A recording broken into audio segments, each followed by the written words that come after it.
अस्सलामुअलैकुम नाज़रीन, मैं आज government model pilot secondary school Mirpur number 1 में मौजूद हूँ। इस अदारे के प्रिंसिपल आज़ाद कश्मीर के मुमताज़ माहिर तालीम मोहतरम जनाब चौधरी मोहम्मद अदरीस साहब अपने दफ्तर में मौजूद हैं। उनसे आज खुसूसी गुफ्तगू होगी सलाह न्यूज़ के लिए।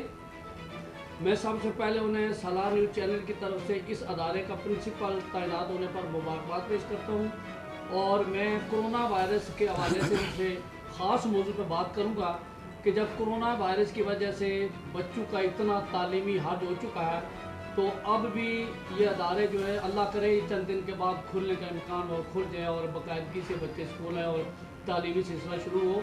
तो उनसे मैं ये सवाल करूँगा कि वो मुमताज़ माहिर तालीम में एक ज़िम्मेदार ओहदे पर वो विराजमान है, तो ये जो बच्चों का कोरोना वायरस की वजह से नाकाबिल तलाफ़ी नुकसान हो चुका है, वो एक मुमताज़ माहिर तालीम और तजर्बाकार कुन मश्क उस्ताद होने के नाते से वो क्या समझते हैं कि ये जो नाकाबिल तलाफ़ी नुकसान वगैरह अदारे बाकायदगी से खुल जाएँ और कुछ अर्सा तालीमी सिलसिला जारी है, तो क्या ये जो नाकाबिल तलाफ़ी नुकसान हो उसकी तलाफ़ी हो सकती है? जनाब चौधरी मोहम्मद अदरीस साहब। बिस्मिल्लाहिर्रहमानिर्रहीम।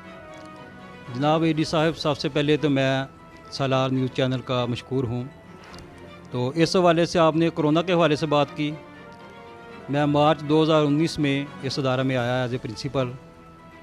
तो उस वक्त भी मेरा ये विजन था कि मैं इंशाअल्लाह अज़ीज़, क्योंकि ये स्टेट का सबसे बड़ा तालीमी इदारा है, कि इसमें कोशिश करूँ कि उस लेवल पर जो तालीमी मेयार लेके आऊँ कि बोर्ड में पोजीशंस आएँ।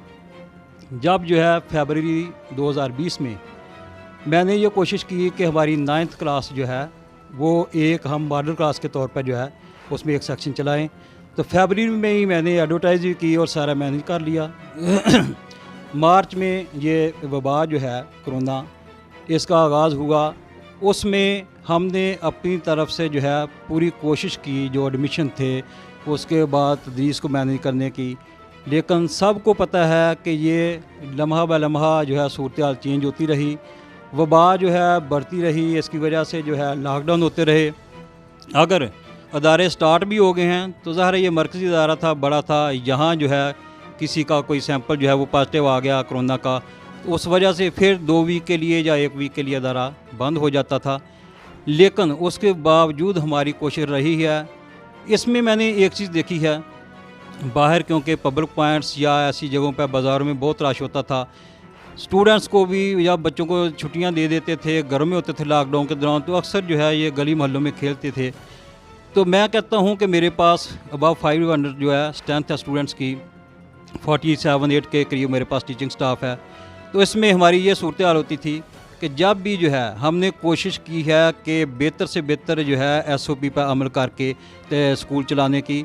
अगर 500 अबाव स्टूडेंट्स हैं, स्टाफ है मेरे पास, तो मेरे ख्याल में कि मैंने देखा कि जब भी अदारा खुला तो कोई बच्चा हमारा जो है बग़ैर जो मास्क के अदारे में नहीं आया, कि उसके पास अपनी बॉटल रही हुई है, SOP पर पूरा अमल करते हुए सैनिटाइज़र जो है।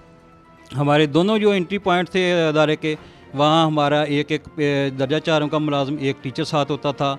जो हमारे पास मशीन गन थी उससे हम टेम्परेचर चेक करते थे, उसके साथ साथ जो है सैनिटाइज़र यूज़ करते थे। क्लासेस में सैनिटाइज़र था और मेरे ख्याल में कि बेहतर SOP पर अमल करते हुए हम तदरीस करवाते हैं और अदारों में। तो मैं तो ये महसूस करता था कि जितनी सेफ्टी अदारों में है SOP से कोरोना के हवाले से, तो शायद ही जो है बाहर इतनी जो है एहतियात होती हो। तो उसके बावजूद जब भी होता था अदारे बंद हो जाते थे, क्योंकि ये इंटीरियर जो डिपार्टमेंट है उसका काम या NCOC के हवाले से या हेल्थ की तरफ से जो चीज़ भी हमारे पास आती थी, तो उसके हवाले से जो भी चलता था हम उस पर अमीनुआन अमल करते थे। तो मेरे ख्याल में मैंने ये देखा कि जब भी इदारे खुले तो हमने इस पर पूरा अमल किया। लेकिन जो इसमें नुकसान हुआ, इसमें कोई शक नहीं कि नाकाबिल तलाफ़ी नुकसान हुआ इसका, इसमें स्टूडेंट्स का। फिर भी हम जो है अब जब के अदारे स्टार्ट हो गए हैं, एग्ज़ाम्स के हवाले से चल गया है कि 26 जून से इंटर का एग्ज़ाम शुरू होगा 12th क्लास का, उसके बाद जो है 14 जुलाई से 10th क्लास है, फिर जो 9th क्लास है और फिर फर्स्ट ईयर का एग्ज़ाम होगा। अब जब के स्केड्यूल भी आ गया है बोर्ड तमाम पंजाब इंट्रा बोर्ड के भी और AJK का भी, तो इसमें ये है कि अब तो मैं कहता हूँ कि अदारे स्मूथली जो है ये चल जाने चाहिए। 9th क्लास चूँकि चल रही है, स्टार्ट है, आप अब आए भी हैं तो आपको पता कि आज से पहले जो है जिस वक्त आप आए हैं तो मैं फिर भी क्लासरूम में था, यही इंस्ट्रक्शन स्टूडेंट्स को दे रहा था, टीचर्स को दे रहा था। उनका इम्तिहान के हवाले से जायज़ा ले रहा था और उनकी मज़ीद ये रहनुमाई कर रहा था कि हमने किस तरीके से एग्ज़ामिनेशन पॉइंट ऑफ व्यू से इनको तैयारी करानी है, क्योंकि 10th क्लास एक ऐसी है कि इनका जो है जब 10th का ये एग्ज़ाम देंगे वो जो रिज़ल्ट आएगा वही काउंट होगा 9th का भी डबल होकर। तो इसमें जब 10th में जो है बेहतर तैयारी होगी इन बच्चों को भी यही इंस्ट्रक्शन दे रहा था कि एक माह अगर आप ये सर्वाइव कर जाएँ, अच्छे तरीके से अपनी तैयारी करें, तो आपका यानी कि जो 11 साल एजुकेशन का महीत पीरियड है वो 1 माह से 1 से 1.5 माह में जो है ये इस तरह कवर हो कि आपको ये महसूस हो कि हमने जो है पूरे जो हमारी बेसिक एजुकेशन है 10th क्लास तक की जो है सेकेंडरी एजुकेशन ये बहुत अच्छी होगी, आपका कैरियर भी जो है वो बेहतर होगा, इससे आगे आपको अच्छे कॉलेज यूनिवर्सिटी में एडमिशन भी मिल जाएंगे। तो आपने कोशिश करनी है, तो हमारा ये फ़र्ज़ है, हमारी ये कोशिश है मेरे टीचिंग स्टाफ के भी कि हम बेहतर से बेहतर जो है इनको गाइडलाइन करें और तदरीस कराएँ। सिलेबस हमारा कंप्लीट हो चुका है तमाम सब्जेक्ट्स का, मैं यही जायज़ा ले रहा था। अब तमाम टीचर जो हैं वो अपने अपने टेस्ट जो है डेली बेसिस पे भी और वीकली भी कंडक्ट करेंगे। डेली बेसिस पे तो ले ही रहे हैं।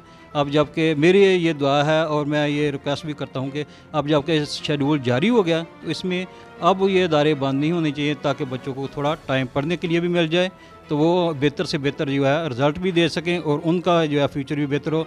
और अदारों में भी जो है एक जो पहले से थोड़ा सा माहौल और फ़ज़ा जो परेशान कौन थी उसमें भी बेहतरी